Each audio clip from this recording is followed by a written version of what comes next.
The knock came sudden and sharp.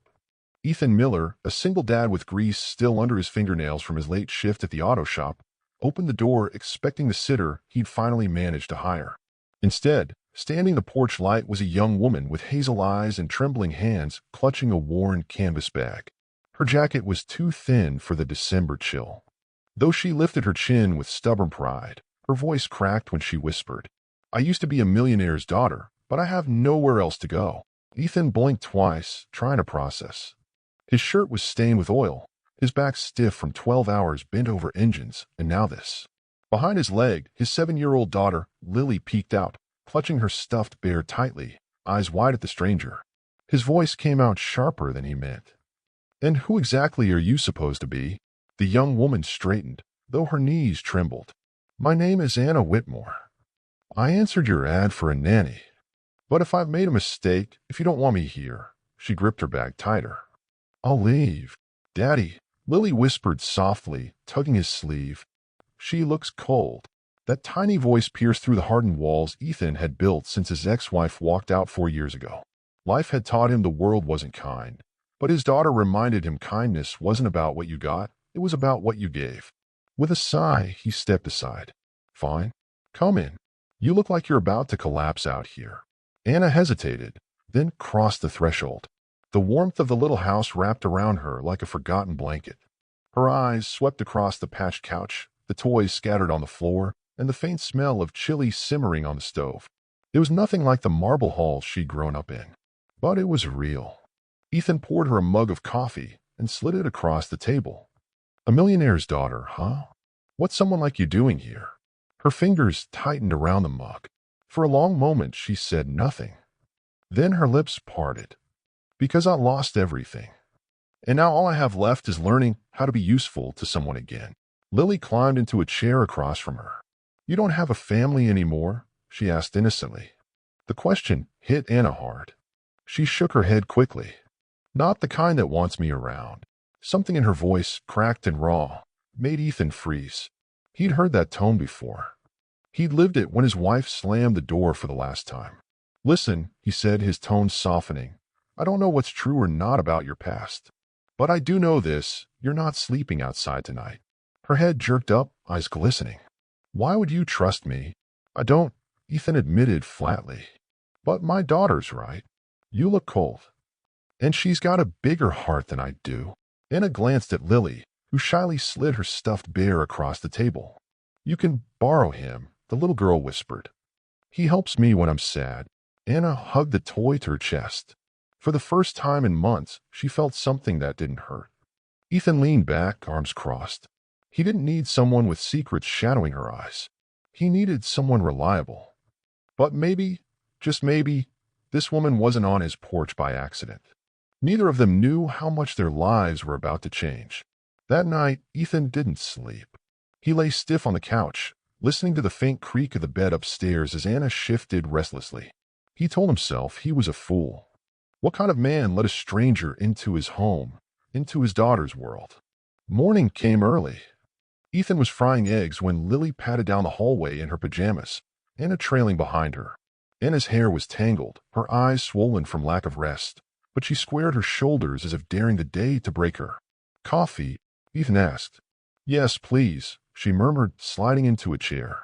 Lily plopped down beside her, chattering about school, crayons, and her show-and-tell project. Anna listened intently, nodding, smiling faintly, as if every word mattered. She wasn't pretending. After breakfast, Ethan set his mug down. "So if you're serious about working here, I need to know what I'm dealing with." Anna folded her hands in her lap.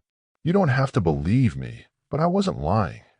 My father is Charles Whitmore, the shipping company, the towers downtown. You've probably read about him." Ethan raised an eyebrow. Of course he knew the name. Everyone did. But sitting across from him was not the polished heiress from glossy magazines.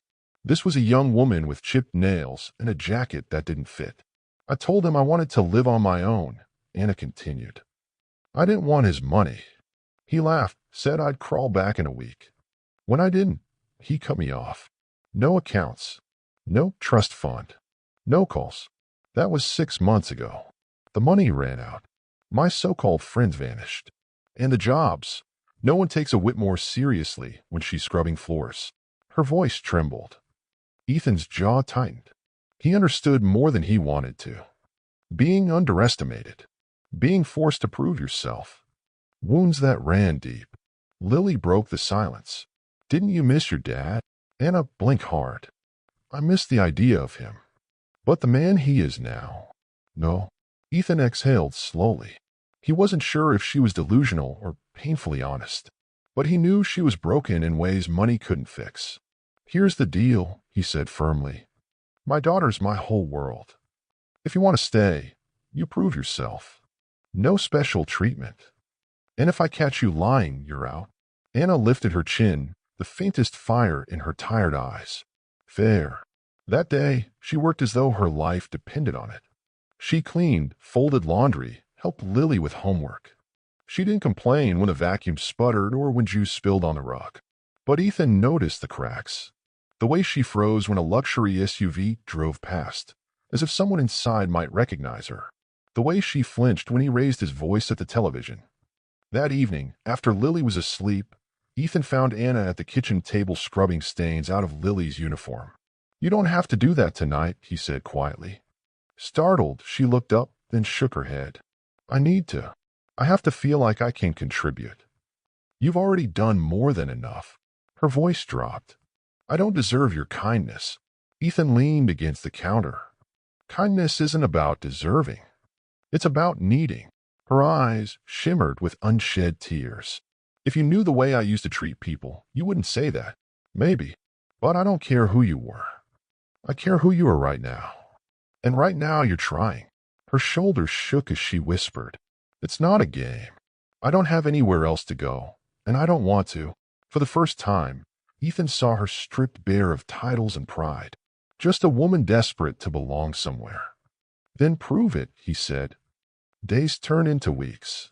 Slowly, Anna became part of their home.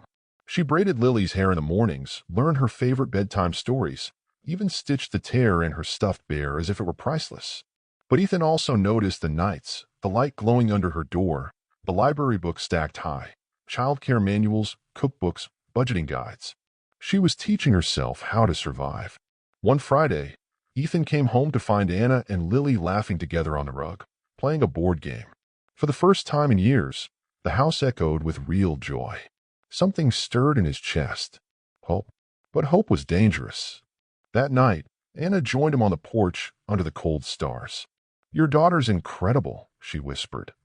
You've raised her to be kind. Gentle. I don't think I've ever met a child like her. She's all I've got, Ethan said. Everything I do is for her. Anna hesitated, then spoke. You asked me once why I'd show up here. Why a Whitmore would scrub floors. Do you really want to know? He nodded. My father didn't just cut me off. He humiliated me. At a gala, in front of hundreds of people. He said I was a disgrace. That I'd never amount to anything without him. Everyone laughed. I walked out that night and never went back. But sometimes, I still hear them laughing. Ethan's chest tightened. He knew humiliation. He knew what it meant to have the world strip you down to nothing. You're stronger than you think, he said softly. She gave a bitter laugh. Strong? I've been living on borrowed kindness. If you hadn't opened that door, I don't know where I'd be. Everyone deserves a second chance, Ethan murmured. The words lingered in the cold night air. The following week tested them both. Lily came home from school in tears after kids mocked her for not having new sneakers. Anna knelt down, held her hand, and in front of everyone told her, don't ever think you're less because of what's on your feet. You're worth more than all their shoes combined. Lily's chin lifted. The tears dried. Ethan, ready to storm into the school, stood frozen. Anna had fought his battle in a way he never expected.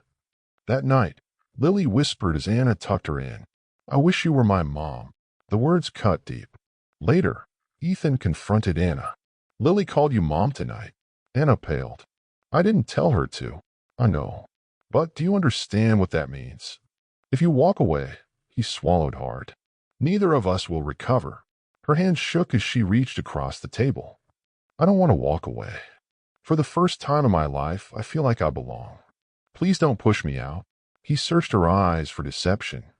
All he found was truth and fear. Slowly, his walls began to crumble. "Then stay," he said hoarsely. "Stay and prove you're not going anywhere." Tears slipped down Anna's cheeks, not from shame, but from relief. And under that modest roof, a weary single dad and a fallen daughter began to piece together something extraordinary, a family.